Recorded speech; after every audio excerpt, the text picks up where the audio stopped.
Bonjour à tous les guetteurs réveillés. Cet après-midi, nous sommes jeudi 26 novembre et c'est une joie d'être ensemble et nous allons continuer sur ce cours qui, je me disais quelque part, mais en fait, nous cherchons quoi finalement dans ce cours? Nous cherchons certainement un genre de perfection quand on sait que la parole de Dieu nous y invite. Elle nous dit dans le livre des Hébreux, au chapitre 6, et je vais vous lire le verset 1 et 2, je vais démarrer avec ça et je vais vous expliquer pourquoi. Mais je suis toujours, bien sûr, dans le cours, dominez vos émotions avant qu'elles ne vous dominent. Lisons ce verset d'Hébreux 6. C'est pourquoi, laissant les éléments de la parole de Christ, tendons à ce qui est parfait, sans poser de nouveau le fondement. Et là, vous avez tout un tas de fondements que je ne vais pas vous lire. Ce qui m'intéresse, c'est de retenir que euh, l'apôtre Paul et l'Esprit Saint au travers de lui nous invitent à tendre vers ce qui est parfait. Et la perfection, c'est quelque chose qui est bien souvent, malheureusement, cette notion de perfection n'est pas très attirante parce que pour la plupart des chrétiens, sans doute à cause d'une certaine doctrine de perfection sans péché à laquelle on a tous été exposés, eh bien, ça nous amène sur des chemins un peu compliqués. Et dans la plupart des cas, ceux qui proclament avoir atteint la perfection, si vous regardez leur vie, ce qu'ils disent, ce qu'ils font, on a tendance à pas vraiment y croire. Donc la perfection, c'est pas si facile que ça à comprendre. Et si nous sommes dans ce cours pour essayer de bien faire, de dominer nos émotions et de comprendre ce que nous avons à faire sur ce domaine, je me suis dit que j'allais rappeler trois traductions alternatives certainement plus judicieuse quant au concept de la perfection. Je ne sais pas si vous avez déjà lu ce livre, Le chemin du Saint des Saints. Si vous ne l'avez jamais lu, lisez-le. C'est un livre qui a une vingtaine d'années de Derek Prince, mais c'est un livre qui n'a pas d'âge parce qu'il est toujours parfaitement euh, d'actualité. Et ce livre, Le chemin du Saint des Saints, eh bien, il nous amène à comprendre que la sainteté, c'est un chemin sur lequel nous marchons et que oui, véritablement, nous tendons tous vers la perfection. Mais qu'est-ce que ça veut vraiment dire, la perfection? Alors, j'ai trouvé intéressant de trouver on va dire, une explication assez facile. Le terme perfection est traduit aussi par le terme maturité. Donc, ça va bien avec ce que nous recherchons dans ce cours. Nous recherchons une maturité, nous recherchons un accomplissement, c'est aussi un autre mot pour le traduire, et un achèvement. Alors que nous sommes dans la fin d'un âge, un âge qui se termine, parce qu'un autre va recommencer devant nous. Vous savez très bien que Jésus revient et qu'il va y avoir ce royaume de Jésus-Christ qui est déjà en nous, mais qui n'est pas encore installé sur la terre. Il est simplement pour le moment invisible. Eh bien, nous en manifestons les effets. Et ce chemin du Saint des Saints sur lequel nous sommes invités à marcher, eh bien, il nous faut mûrir, il nous faut euh, de l'accomplissement, il nous faut de l'achèvement. Alors cette année, nous sommes dans une année 2020, c'est vraiment l'achèvement. On ne peut pas penser plus achever que 2020, comme cette année. Donc, ce terme grec, euh, traduit par perfection, eh bien, ça nous montre cela. Ça suggère en fait un but ou un objectif vers lequel on tend. Et moi, même, je tends vers cet objectif de ce chemin du Saint des Saints, c'est-à-dire à l'intérieur de moi, de marcher sur ce chemin qui s'appelle Jésus et qui m'amène à tendre vers la perfection, comprenons-le comme la maturité, l'accomplissement, l'achèvement de ma vie spirituelle en termes de mûrir. Donc c'est très intéressant, je voulais vous le partager aujourd'hui pour vous encourager à accepter cette idée que nous sommes appelés à tendre vers la maturité. Alors le mot perfection, maturité, achèvement, accomplissement, c'est la même chose et c'est intéressant d'y penser. on sera d'accord, je crois, sur le fait de dire que il est important d'avoir un objectif spirituel. C'est quelque chose qu'il faut désirer, avoir un objectif spirituel. Alors nous avons un objectif spirituel, c'est celui de croître, de mûrir, et puis dans ce cours, on va le voir, d'apprendre à dominer nos émotions, c'est important. On fait face à deux choses, et je voulais encore aller sur ce sujet. On fait face au réel et on fait face à l'idéal. Ça va bien avec l'histoire de la perfection. Et la maturité, c'est de vivre le réel, mais en visant l'idéal. On a un objectif spirituel, on vise un idéal. Si on veut ressembler à Christ, on n'a pas trop le choix, hein. Il va falloir qu'on ait un objectif de viser un idéal. Le fait d'échouer, c'est lorsqu'on accepte le réel, mais on rejette l'idéal. On pense que c'est pas possible. Combien de chrétiens je rencontre et j'ai rencontré qui me disaient je ne crois absolument pas qu'on puisse ne plus pécher. Comme c'est triste de croire ça. Vous allez pécher toute votre vie. Vous n'allez jamais pouvoir tendre vers la maturité. Vous n'allez jamais pouvoir avoir un idéal. Alors vous aurez une réalité devant vous et votre idéal, ben, vous ne pourrez pas le développer. Alors moi, je ne vous conseille pas de penser comme ça. Et le fait d'accepter seulement l'idéal en niant le réel, eh bien, pour moi, c'est une forme d'immaturité. Ouais, parce que, bien sûr, qu'il faut viser un idéal, mais il faut quand même se dire que nous avons une réalité, nous vivons le réel.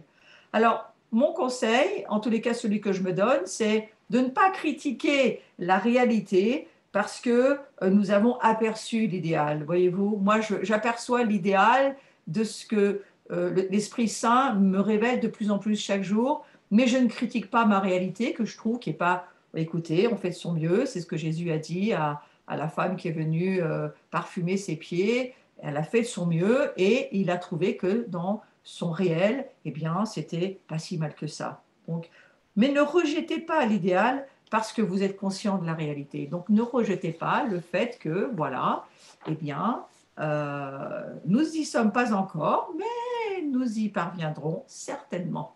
Donc, c'était l'introduction de mon cours et je vais reprendre là où nous nous étions arrêtés, c'est-à-dire nous avons besoin de contempler notre vie du point de vue de Dieu et de réagir en conséquence pour nous conformer à sa pensée. Je suis dans le domaine des émotions. Et ô combien nous avons besoin de contempler, je vais dire fixer nos regards. Il y a beaucoup de questions de fixer nos regards dans cette saison parce que nos regards, notre regard va déterminer exactement là où nous allons aller. Et donc, je voudrais vraiment m'arrêter un petit moment sur ce sujet. C'est Dieu qui détermine qui nous sommes, voyez-vous, et il le détermine dans sa parole, il l'écrit. Et si ce que nous croyons, je parlais de la réalité tout à l'heure, alors voyez, j'y suis ici de nouveau, si ce que nous croyons ne reflète pas la réalité, c'est pour ça que c'est important de savoir qu'il y a une réalité, qu'on a un idéal, et que, attention, l'idéal, c'est bien, mais d'avoir qu'un idéal, ça ne suffit pas, il faut aussi vivre dans une réalité. Moi, j'appelle ça le mystère de l'incarnation. J'ai fait un magnifique enseignement lundi soir sur la chaîne YouTube de Carlos Payan, à Paris Tout est possible. Si vous ne l'avez pas écouté, allez-y. Sur sa chaîne, ça s'appelle Le mystère de l'incarnation. Et j'ai expliqué cette incroyable réalité de l'incarnation du Verbe que nous sommes appelés à vivre. Et ça pourrait beaucoup aider dans ce cours à comprendre aussi pourquoi il faut saisir vraiment l'importance de qui nous sommes, mais surtout qui est Yeshua, qui est Jésus-Christ et comment lui, il vivait son incarnation. Alors si ce que nous croyons ne reflète pas la réalité, alors nos émotions, ce que nous ressentons, ne reflèteront pas la réalité non plus. Si je crois que je ne suis pas aimable, je souffrirai de rejet en présence d'autres personnes. Nous avons besoin de contempler notre vie du point de vue de Dieu. et de réagir en conséquence pour nous conformer à sa pensée. Et vous voyez, j'ai trouvé ces images très intéressantes parce que nous avons besoin de voir, de contempler, de fixer notre vie de cette manière-là. Encore une fois, on va le redire, il y a un ordre important dans notre vie, c'est connaître la vérité, y croire, agir en fonction d'elle et laisser nos émotions être le produit de notre obéissance. L'inverse serait possible, hein, face à une situation, nos émotions se manifestent, notre réaction se forme en fonction d'elle, et puis eh bien, le résultat il sera facilement imaginable, et ça ne sera pas bon du tout, voyez-vous. Donc il y a des signaux utiles, c'est important, il y a des signaux utiles. Je parle de signaux parce que c'est extrêmement important.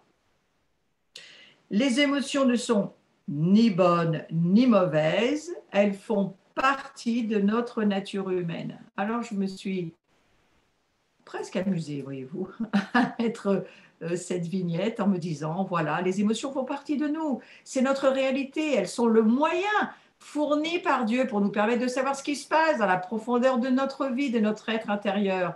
Heureux, triste, fâché, affamé, ça arrive souvent, assoiffé, étonné, malade, on est dedans, effrayé, fatigué, alors ça c'est le cas de beaucoup de personnes en ce moment, ennuyé, amoureux, nerveux, il y en aurait beaucoup d'autres, voyez-vous.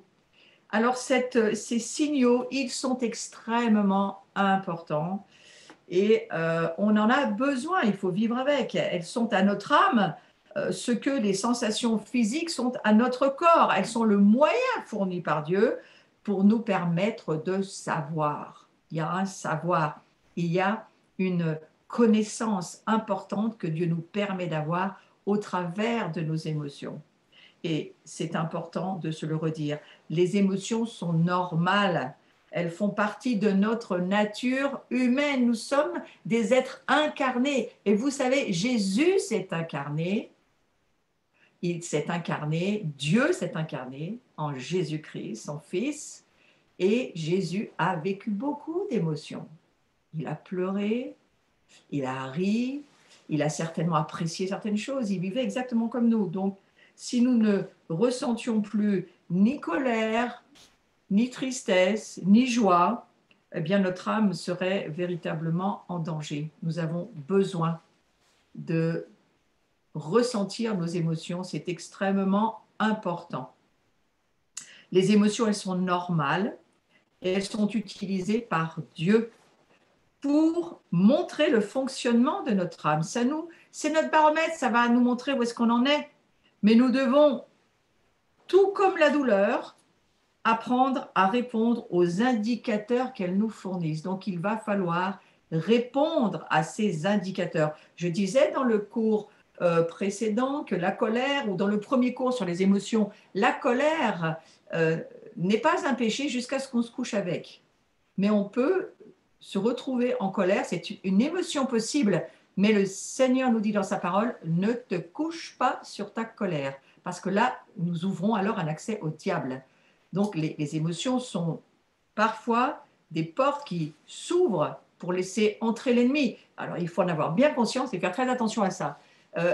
Émotion naturelle, elle permet de dire, non de stopper un abus, d'exprimer son mécontentement, mais la colère n'a pas à être blessante ou à nuire à quelqu'un. Vous voyez, ça peut rendre service d'une certaine manière.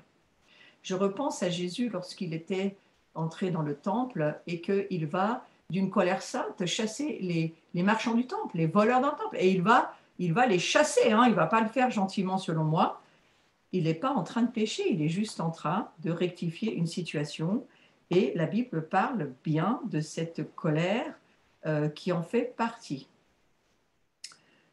Alors, savoir réagir à ces signaux, eh bien, ça va, je vais le redire, nous empêcher de permettre au diable d'avoir une emprise sur nos vies. Et dans le cours sur le combat des pensées, vous savez ô combien le diable, lui, travaille en cherchant à s'infiltrer dans nos vies par nos pensées et ensuite à y construire son propre royaume au travers de ces châteaux forts, de ces forteresses, de ces emprises qui sont extrêmement pénibles lorsque on en a une ou même plusieurs dans sa vie. Donc attention, il faudra réagir à ces signaux. Dieu a prévu que nos émotions jouent un rôle vital. C'est vital. Par exemple, le fait de sentir la douleur quand on se brûle, sérieusement. Mais merci Seigneur qu'on sent la brûlure, parce que sinon, c'est toute votre main, votre bras et votre corps qui y passerait. Donc, vous voyez comme c'est important et vital. Donc, il ne faut pas tomber dans le travers de ne vouloir plus rien ressentir. Il y a des méthodes démoniaques qui essayent de faire qu'on ne sente plus rien, on est le contrôle sur son propre corps. Attention, ce n'est pas du tout ce que Dieu nous demande de faire. C'est aussi des voyants clignotants. Vous voyez, j'ai pensé aux voyants clignotants dans la voiture quand, par exemple, il manque de l'eau ou il manque de l'huile ou ça se met à clignoter sur le tableau de bord. C'est important. Ça nous signale qu'il y a un problème. Eh bien, voilà, les émotions sont aussi des signaux à ce niveau-là. Et c'est intéressant d'être attentif, faire attention à ces signaux.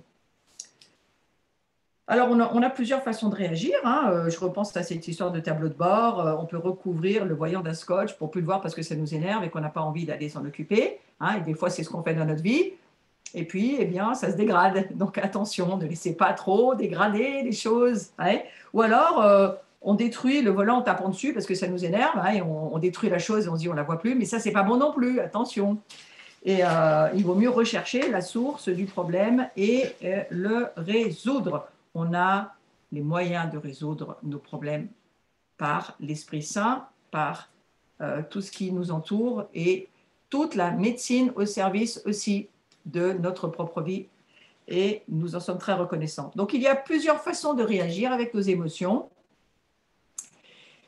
Et je vais aller les voir avec vous. Donc, on va parler de la répression, le fait d'étouffer ses émotions. On va parler de l'expression aveugle. Alors ça, c'est sortir de nos gonds et s'exploser autour de nous. Ce n'est pas une chose facile non plus. Et puis, regarder à l'intérieur de nous pour comprendre, c'est-à-dire l'acceptation de ce que nous vivons et ensuite apprendre à le gérer. Alors, on va aller voir en premier cette idée de la répression, ce rejet conscient des sentiments. C'est lorsque nous ignorons les signaux, j'en ai parlé tout à l'heure, donnés par nos émotions et on les réprime, on ne veut pas en entendre parler. J'ai bien dit, c'est un rejet conscient des sentiments.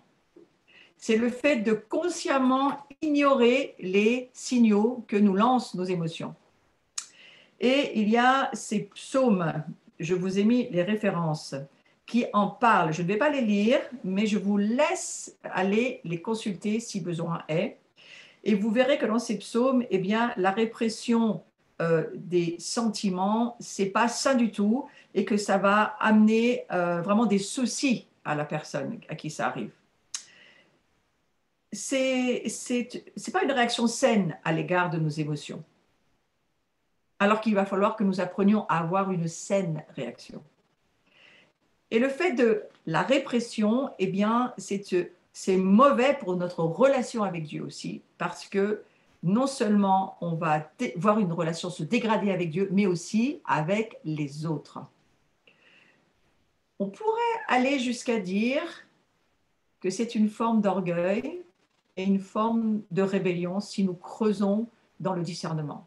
Bien souvent, ces personnes répriment leurs émotions par orgueil ou par esprit de rébellion, parce qu'il y a en elles un refus total de s'exposer.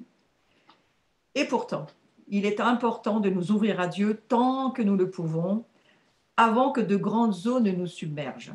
Et quand des circonstances extérieures nous cachent Dieu, alors nous pouvons rapidement être submergés par nos émotions. Donc je vais juste terminer cette première partie en disant que si une accumulation arrive, comme pour David, c'est les psaumes dont il est question, il deviendra très difficile de se tourner vers Dieu parce que c'est là où nos émotions vont nous dominer.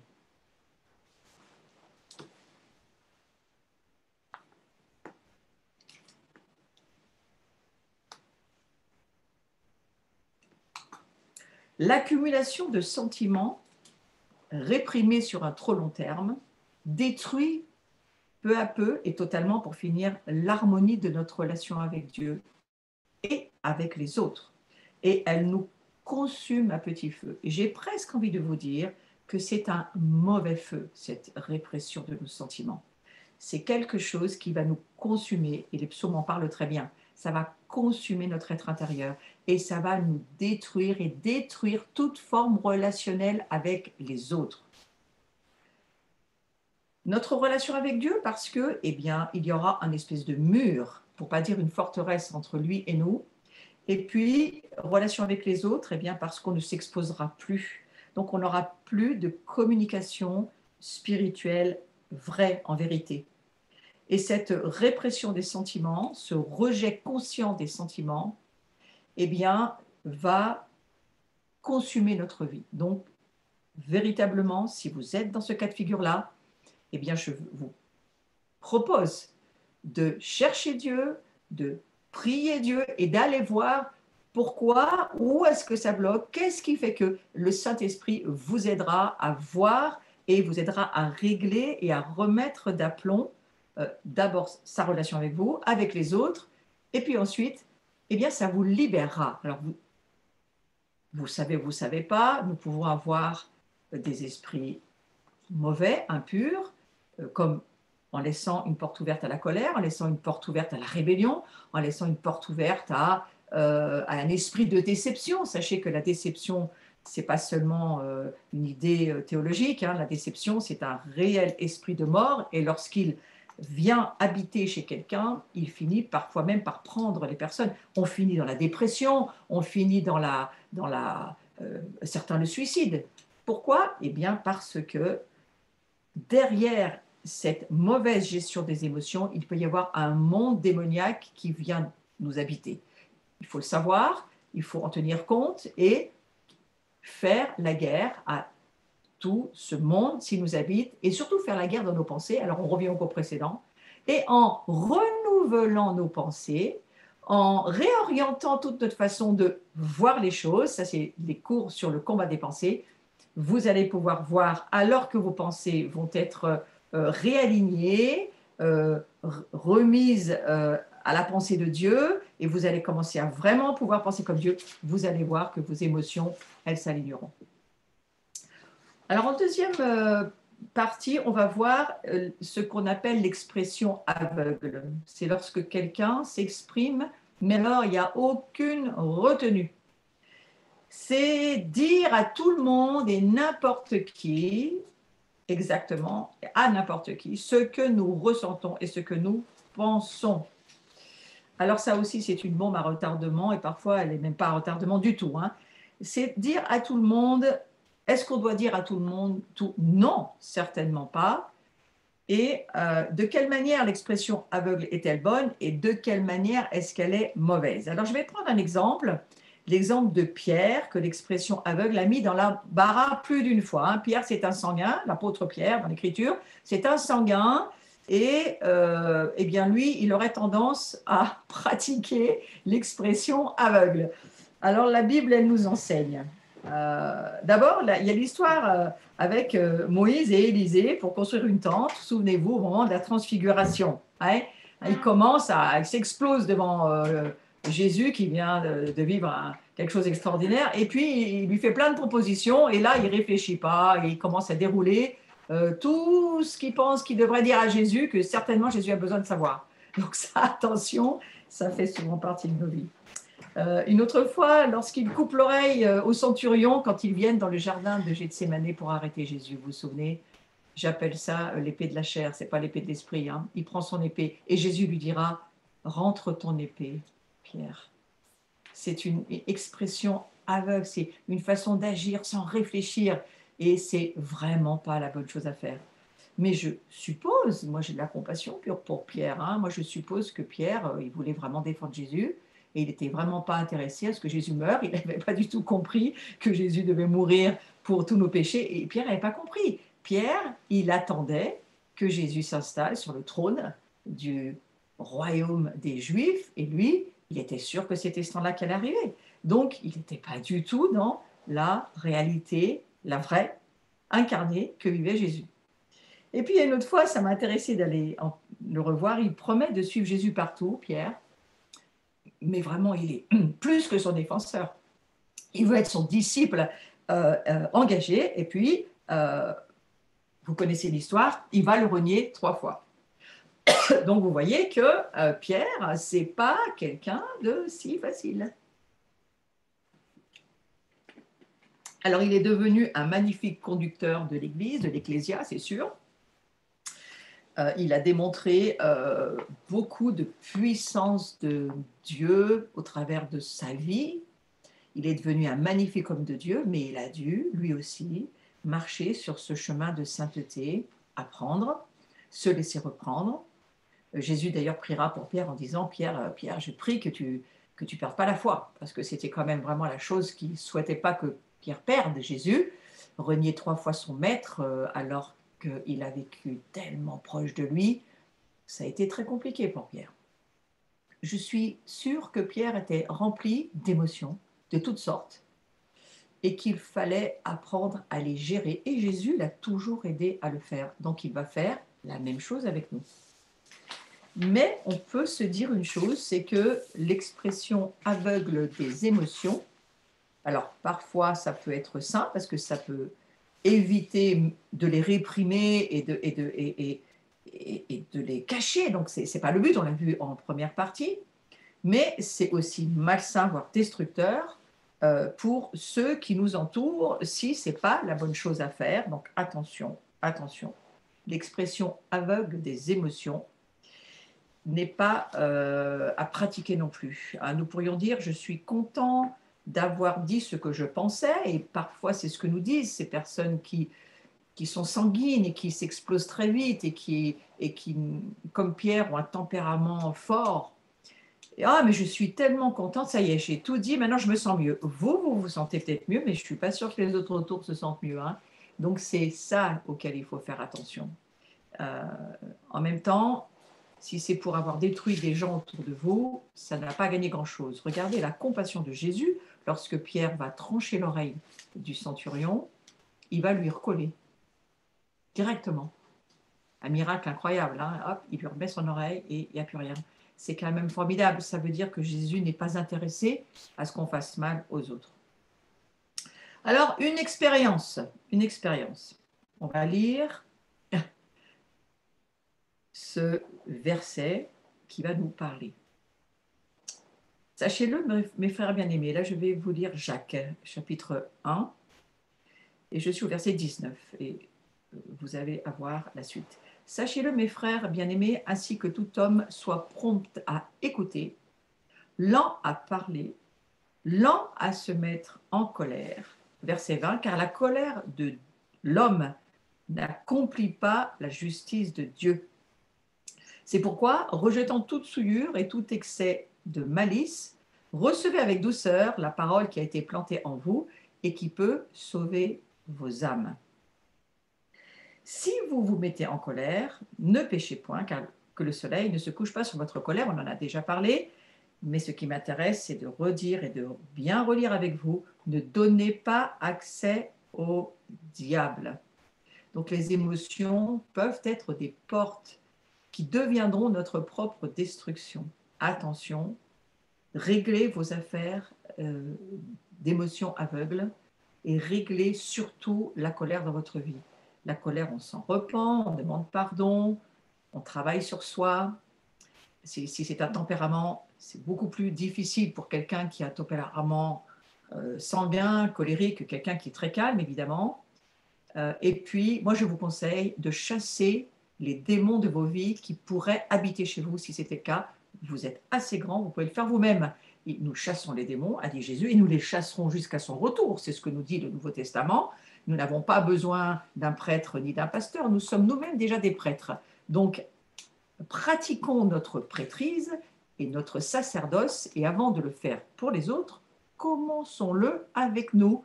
Donc, je vous propose vraiment, si ce problème se trouve dans votre vie, eh bien, priez sur votre propre vie.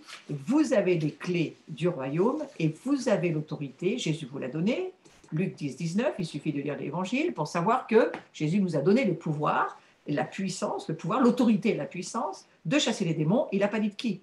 Donc, ça commence bien entendu par nous. Et ce monde d'émotions, bien souvent, n'est jamais traité dans la vie des chrétiens parce qu'on ne leur en parle jamais. Alors, Jésus dira, eh bien, vous chasserez des démons et vous en chasserez jusqu'à ce que je revienne. Donc, le combat spirituel dans lequel nous sommes est loin d'être terminé. Ce sont des batailles, mais nous sommes très heureux de savoir que Jésus, lui, il a gagné la guerre finale. Tout a été accompli en Jésus-Christ.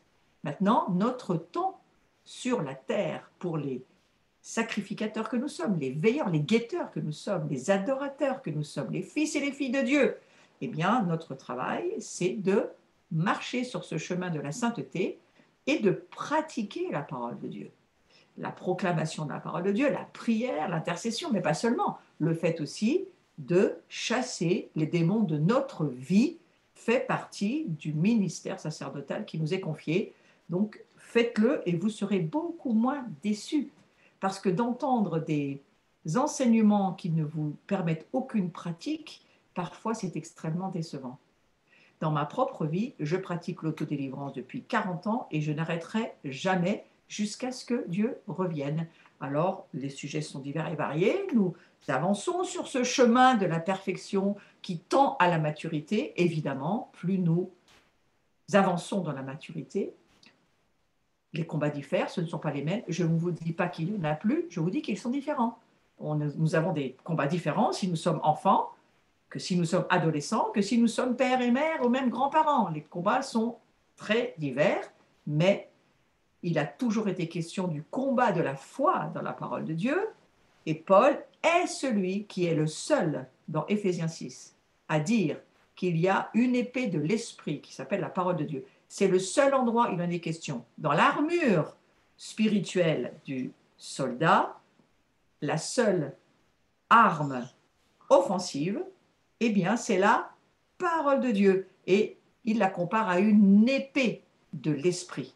Donc, le Saint-Esprit qui est en vous, eh bien, il vous aidera à faire votre propre combat. Nous allons aller sur l'acception. C'est la troisième partie de la gestion des émotions, l'acception. L'acceptation. Être honnête vis-à-vis de nos sentiments devant Dieu et devant quelques amis fidèles. J'appelle ça l'acceptation parce que c'est le fait d'accepter d'être honnête. Voyez-vous, Dieu ne nous empêche pas d'avoir des sentiments, mais ce que Dieu ne souhaite pas, c'est que nous soyons des hypocrites. Et Jésus l'a souvent dit à tous les religieux qui l'entouraient. Exposer nos problèmes à Dieu ou à nos amis proches, eh bien, ça sera certainement la solution. Et le fait de le faire va nous permettre de vivre avec nos émotions d'une façon correcte. Et ça nous permettra aussi de ne pas détruire les autres autour de nous, comme on vient de le voir. Donc, c'est d'être honnête vis-à-vis de nos sentiments devant Dieu, c'est exposer nos problèmes à Dieu ou à des amis proches, de façon à ce que nous puissions le faire en paix, en confiance, en sécurité. Je crois que c'est ce qu'il manque à beaucoup de personnes.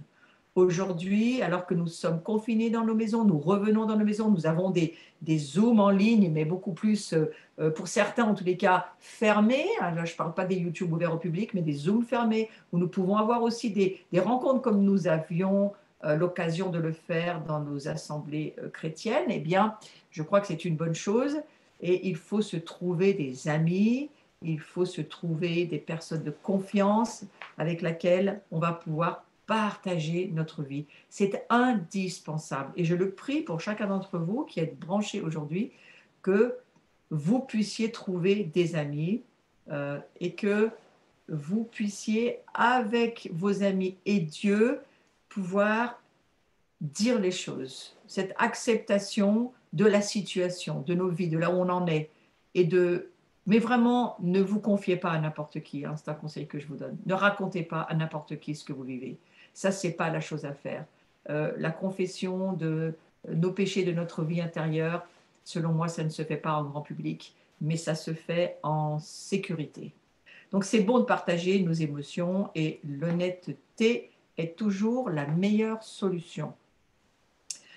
N'oublions pas de dire la vérité avec amour. Si nous entourons des personnes qui ont besoin que nous les écoutions au niveau de leur combat avec leurs émotions, eh bien, n'oublions pas que dire pour vis-à-vis de la vérité sans amour, il vaut mieux se taire. Ouais. Parce que là encore, on pourrait en blesser beaucoup.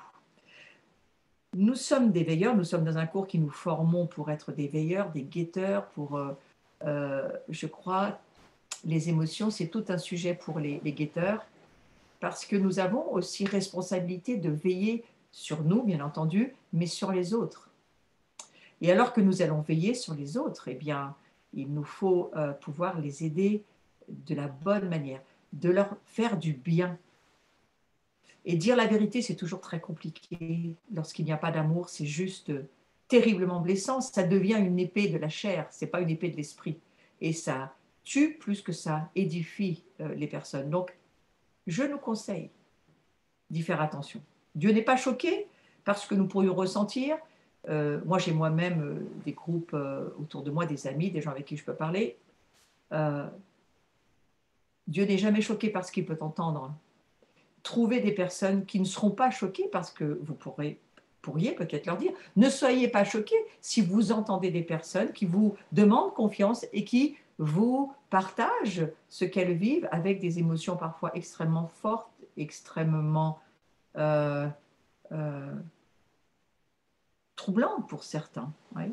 Moi, j'ai entendu des confessions, je ne vous les raconterai pas.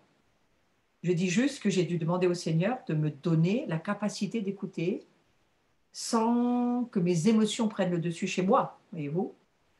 Alors, en faisant cela, je crois que nous pourrons aider beaucoup mieux dans ce que je crois être les jours qui viennent, où on va avoir...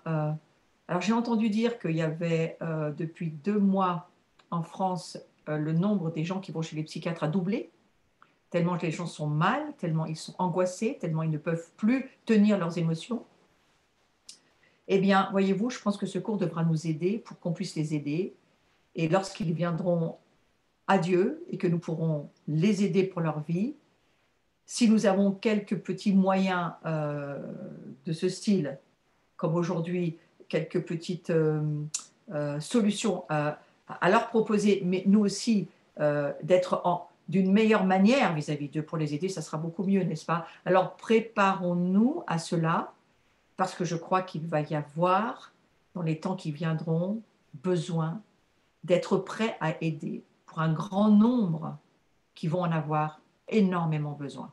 Ça aussi, pour moi, ça fait partie de la veille et du rôle du guetteur qui doit discerner cela. Il y a une croissance, une montée d'angoisse, de confusion, de gens perdus. Eh bien sûr, nous le savons, nous les chrétiens, nous ne sommes pas surpris.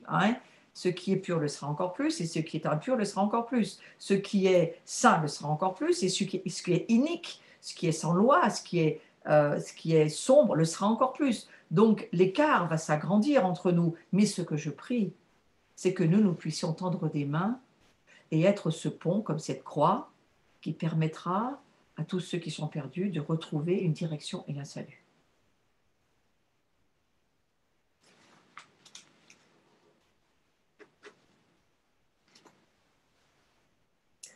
Alors, voyez-vous, j'ai envie de dire que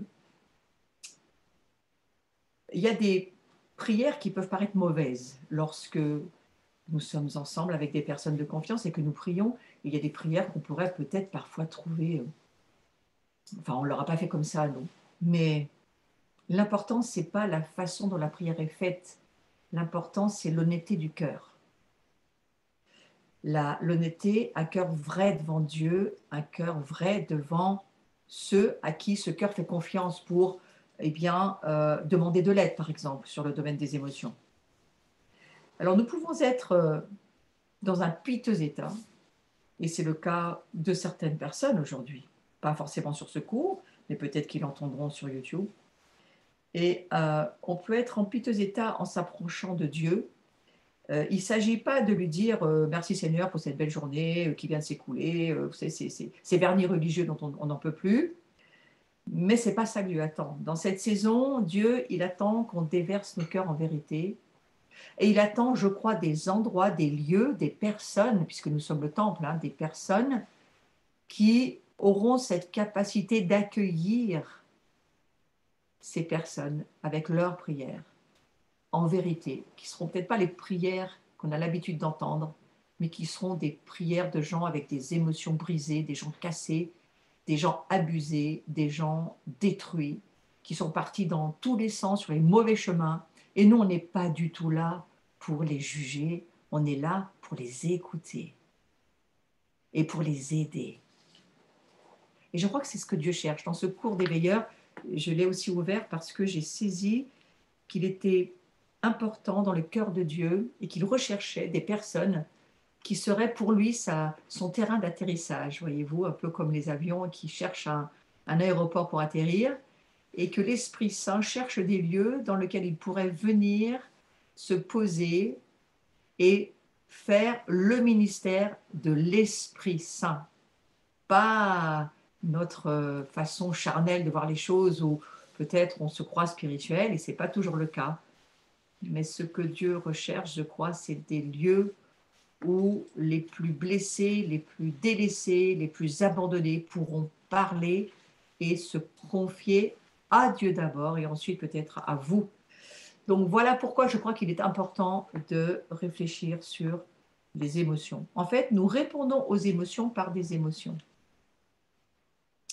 Et c'est Romains 12 qui nous dit ceci: réjouissez-vous avec ceux qui sont dans la joie et pleurez avec ceux qui pleurent. Et alors nous allons avoir besoin d'apprendre à pleurer avec ceux qui pleurent, et il y en a beaucoup autour de nous, et il va y en avoir encore beaucoup plus autour de nous, puisque nous voyons bien que le siècle présent est mauvais, et le Nouveau Testament nous explique qu'ils vont le devenir encore plus mauvais. Je parle du siècle présent. Par contre, le royaume de Dieu, lui, qui est un royaume inébranlable, lui, il est inébranlablement le même. C'est-à-dire qu'il va pouvoir être là, et c'est de vous dont je parle, les guetteurs qui m'écoutez. Eh bien, Dieu cherche son royaume en vous, c'est ce côté inébranlable, non pas sans émotion, mais inébranlable dans la foi, de savoir que Jésus veut toujours aider et répondre à ceux qui en ont besoin, et que c'est au travers de nous qu'il cherche à proposer à des personnes cet endroit. Et vous savez, lorsqu'on est prêt, eh bien, il nous envoie des gens. Donc, préparons-nous et prions pour que notre cœur, notre maison intérieure, notre vie spirituelle soit prête et à accueillir ceux que Dieu nous enverra. Parfois, on pense toujours qu'il faut aller les chercher.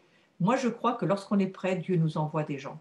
Lorsque l'on est prêt, il nous ouvre des portes, il nous met face à des situations parce qu'il sait qu'on est prêt. Et c'est aussi, je crois, cela, lorsque je vous parle de nous marchons, nous tendons vers la perfection, c'est une forme de maturité dont je vous parle. Il est besoin dans notre nation d'avoir des pères et des mères prêts. Alors nous avons pour certains déjà élevé nos enfants, pour d'autres nous sommes en train de les élever, mais ça va avec. Et le Seigneur prépare notre nation, comme beaucoup d'autres nations, à se faire connaître et nous rencontrer ceux qui ne connaissent pas encore. Et c'est au travers de nous que ça va se passer. Nous allons être des instruments pour lui. Donc c'est important de savoir que, eh bien, nous allons pouvoir nous réjouir lorsque l'un se réjouit et pleurer lorsque l'autre pleure. Et les émotions font partie de l'accompagnement. Savoir réagir aux signaux que lancent nos émotions, ça va nous permettre d'empêcher aussi, bien sûr, le diable de faire ses affaires. Et nous devons apprendre à résoudre les conflits du passé dans notre propre vie pour que ce poids émotionnel ne s'accumule pas et qu'il ne nous pousse pas petit à petit à nous isoler. Avec ce que je viens de vous dire, eh bien, il ne faut pas s'isoler, bien sûr, hein. Aujourd'hui, la grande stratégie de l'ennemi, c'est distanciation sociale, barrière de distance, ne toucher personne, rester très loin. Bon, on est tous d'accord que ça va durer qu'un temps, qui est déjà bien trop long, mais nous pouvons faire un tas d'autres choses, pour le moment en tout cas. Et si nous ne pouvons pas forcément nous toucher encore, nous pouvons déjà nous parler, communiquer. Et les réseaux, les techniques modernes en ce moment sont vraiment formidables pour nous parce qu'elles nous permettent, je trouve que le Zoom, c'est un instrument magnifique qui nous permet de continuer à nous préparer parce que nous voulons être prêts lorsque Jésus va avoir besoin de nous. Il a certainement même déjà besoin de nous. Alors, il ne faudrait pas que nos émotions présentes, eh bien, elles entravent notre marche. C'est le but de ce cours, qu'elles n'entravent pas notre marche, que nous puissions saisir si nous sommes trop dans la répression de nos émotions, si nous sommes trop dans l'explosion aveugle, et de regarder et de chercher à pouvoir mettre nos émotions au service de l'Esprit Saint. Pleurer avec ceux qui pleurent, nous réjouir avec ceux qui se réjouissent. Parfois, vous savez, lorsque les gens ont très très mal, je suis sûre que certains d'entre vous, vous le savez très bien ce que je vous dis, lorsque quelqu'un vient de perdre un être très cher, un fils, une fille, un mari, il n'y a pas grand-chose à dire. Mais parfois, on participe avec nos émotions et c'est déjà une manière d'intercéder, de prier, de veiller. Lorsque Paul dira que le Saint-Esprit soupire, il gémit au fond de nous. Ça aussi, c'est une forme d'intercession et qui peut avoir besoin de nos émotions. Donc, notre marche vers la maturité spirituelle dépend de la façon dont nous gérons nos émotions au quotidien et de la façon dont nous gérons les blessures émotionnelles du passé. Donc, vous voyez, c'est important de s'en rendre compte. Nous sommes prisonniers de ce que nous refusons. Vous voyez là, le genre de prison que peuvent amener ces émotions réprimées. Ce sont des prisons intérieures. Et j'ai rencontré des personnes qui me disaient, je ne ressens plus rien, je n'ai pas d'émotion intérieure, je n'arrive plus à prier. J'ai regardé d'ailleurs, je ne sais pas si certains d'entre vous l'ont regardé aussi, ça me vient à l'esprit tout de suite, j'ai regardé une série qui s'appelle The Crown, La Couronne. Il est question de la vie de la reine d'Angleterre, encore à l'heure actuelle, hein, c'est sa vie de tout début, Élisabeth, jusqu'à encore aujourd'hui. Et c'est toute l'histoire de cette reine, à qui on apprend dès le jeune âge à être reine. Et on lui oblige à ne jamais, jamais ni donner ses opinions, ni avoir la moindre émotion qui doit sortir de son visage et encore moins de son cœur. Et alors qu'elle est déjà devenue reine et qu'elle a un certain nombre de choses à gérer dans son royaume d'Angleterre, du Royaume-Uni, eh bien, à un moment donné de l'histoire, elle réalise au travers de sa plus jeune sœur, qui elle a droit à rien, qui souffre d'un rejet profond et qui quelque part eh bien, devient une grande rebelle, hein, la moitié de sa vie parce qu'elle elle jalouse sa sœur et qu'elle ne voit pas pourquoi, elle, la grande sœur tout et elle rien, la petite. Donc il y a une énorme histoire entre elles, c'est une histoire vraie. Et à un moment donné, sa sœur, elle se rend compte à un moment donné avec cette sœur qu'elle a vraiment, elle n'a pas d'émotion vis-à-vis d'elle. Et puis il y a une histoire avec les mineurs, un village où il y a une catastrophe naturelle qui se passe et beaucoup de mineurs meurent et son premier ministre vient dire à la reine, ma reine, il faudrait que vous alliez quand même consoler ces familles. Et elle ne dit pas question. Pas question, c'est pas le travail de la couronne. Elle ne s'occupe pas de ça, la couronne. Et le Premier ministre, extrêmement choqué, essaye de lui expliquer que ça serait quand même bien qu'elle ait un minimum de compassion.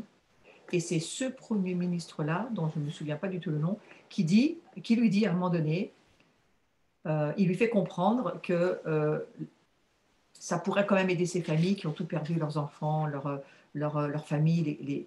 Vraiment, c'est une catastrophe énorme. Il y a eu énormément d'enfants qui sont morts. Je crois que c'est toute une classe, plus de 80 enfants qui sont morts. Donc on voit les 80 enfants alignés comme ça enveloppée, hein, bien sûr, avec les cercueils, mais c'est terrible de voir ça. Et elle est à ce moment-là tourmentée, énormément tourmentée, et elle se pose la question, pourquoi je n'ai pas d'émotion?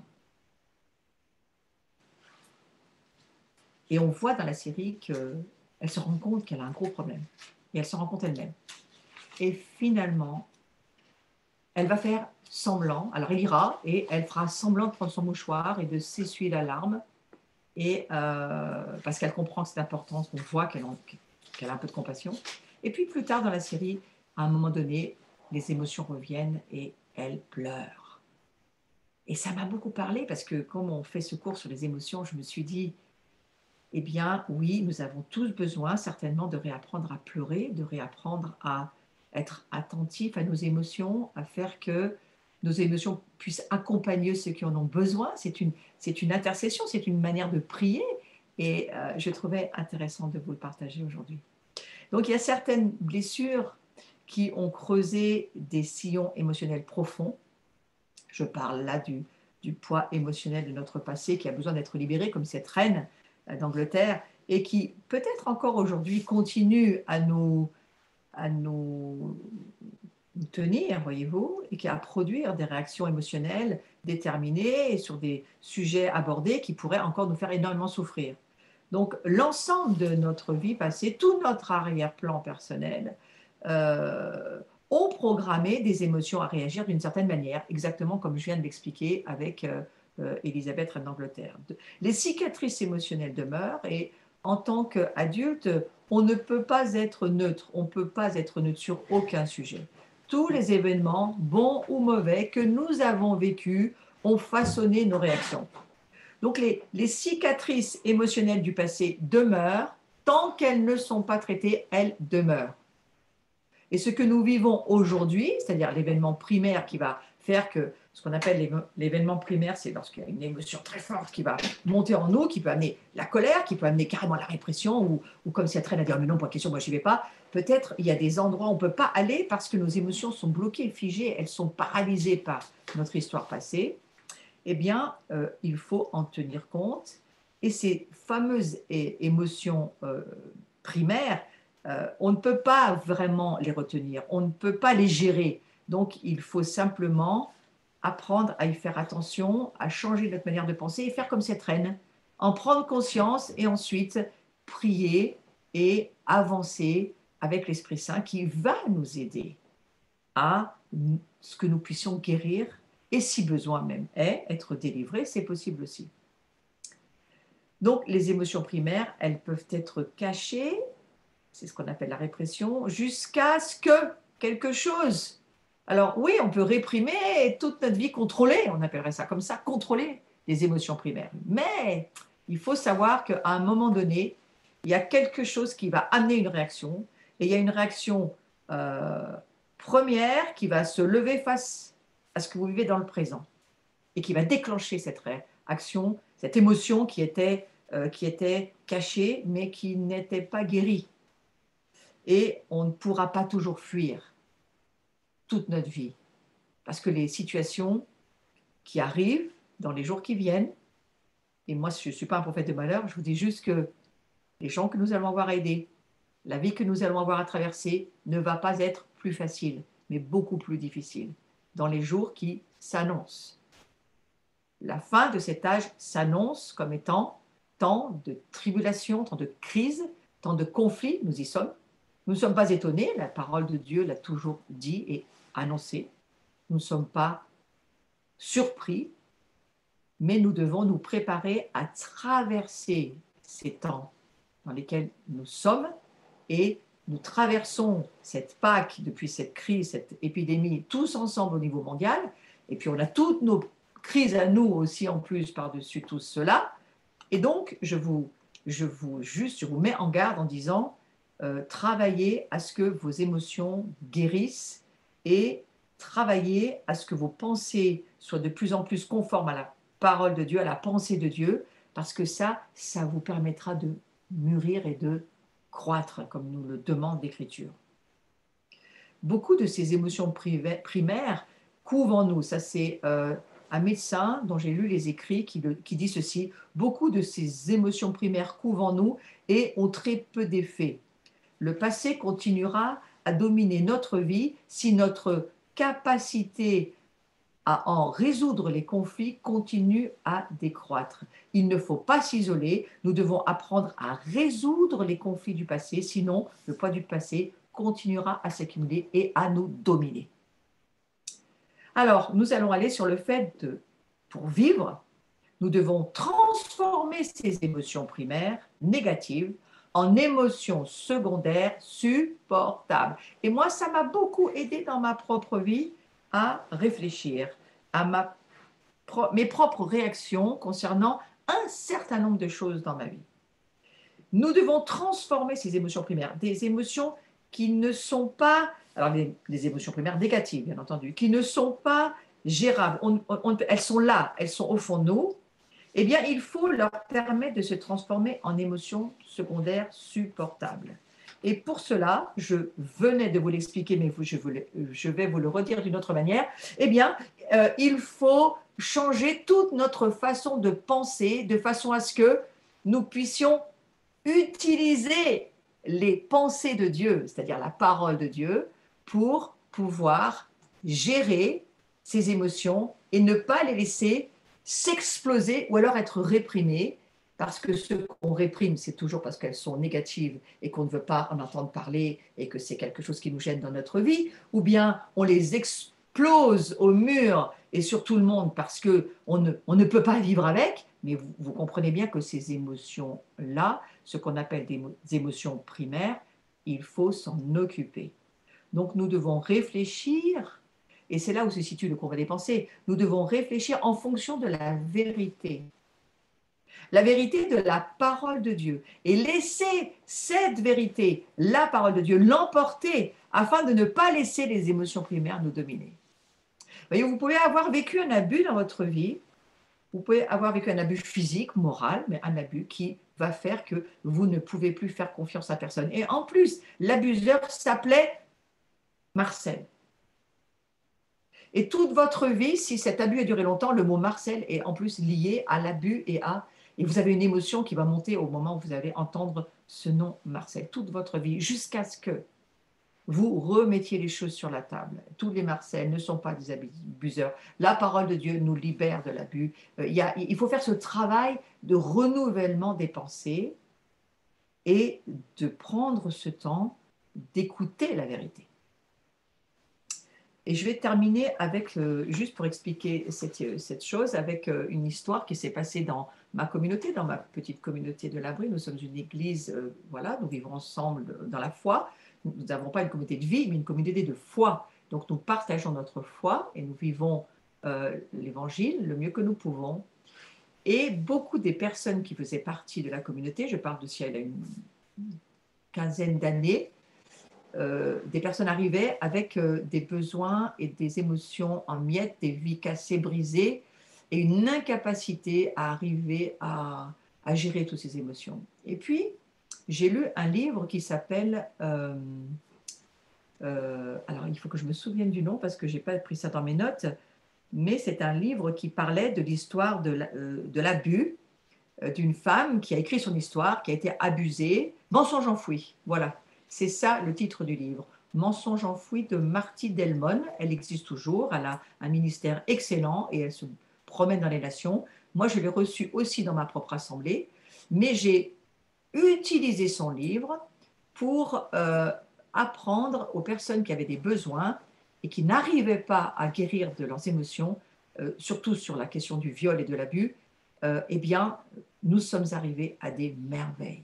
Tout simplement pourquoi ? Parce que nous avions un groupe d'écoute sécurisé, de gens de confiance, et ces personnes venaient partager leur histoire en toute sécurité, parler de leurs émotions, poser leurs émotions sur la table de la communion où nous étions, en racontant leur histoire. Et à un moment donné, nous arrêtions le partage et nous nous mettions à prier et nous écoutions Dieu. Et à chaque fois, ces personnes entendaient la vérité de Dieu sur leur situation. Elles entendaient directement Dieu leur parler. Et parfois, d'autres donnaient des paroles de prophétie, de connaissances, pour les aider à re-entendre la vérité de leur histoire. Et ces gens ont vraiment pu guérir. Et je me suis dit, c'est possible pour tout le monde de faire cela, n'est-ce pas? Donc, si je vous avais jamais lu ce livre, vous pouvez toujours vous le procurer et vous verrez, c'est un livre avec beaucoup d'émotions qui va beaucoup vous toucher. Il y a des personnes qui ont du mal à le lire, celles qui ne sont pas guéries ne peuvent carrément pas le lire avec difficulté, mais en persévérant, vous pourrez être aussi aidé sur ce sujet. Donc, vous voyez ces émotions à long terme, ces émotions comme j'ai parlé de l'abus, j'ai parlé du viol, je pourrais parler de beaucoup d'autres choses. Ces émotions à long terme sont des émotions primaires et il ne faut pas, il faut décider de ne pas laisser le passé déterminer notre présent et notre avenir. Donc il faut décider de vouloir guérir et de vouloir nous occuper de ces émotions. Lorsque j'ai compris que les émotions primaires ne pouvaient vraiment pas se gérer, mais qu'il fallait travailler à ce qu'elles deviennent comme des émotions secondaires et qu'il fallait accepter de laisser l'émotion primaire s'exprimer, mais attention, pas de manière, bien sûr, ni répressive, ni explosive, mais de manière à ce que nous puissions accepter l'acceptation et le travail sur soi avec la parole de Dieu. Je vais terminer là-dessus. Et puis, je continuerai la semaine prochaine sur le domaine de résoudre encore ce côté des émotions que nous avons besoin d'apprendre à dominer. Je vous souhaite une excellente après-midi et je prie que vous puissiez, si le besoin est pour vous, que vous puissiez vraiment faire ce chemin qui tend vers la maturité, c'est-à-dire vers la perfection. Soyez bénis.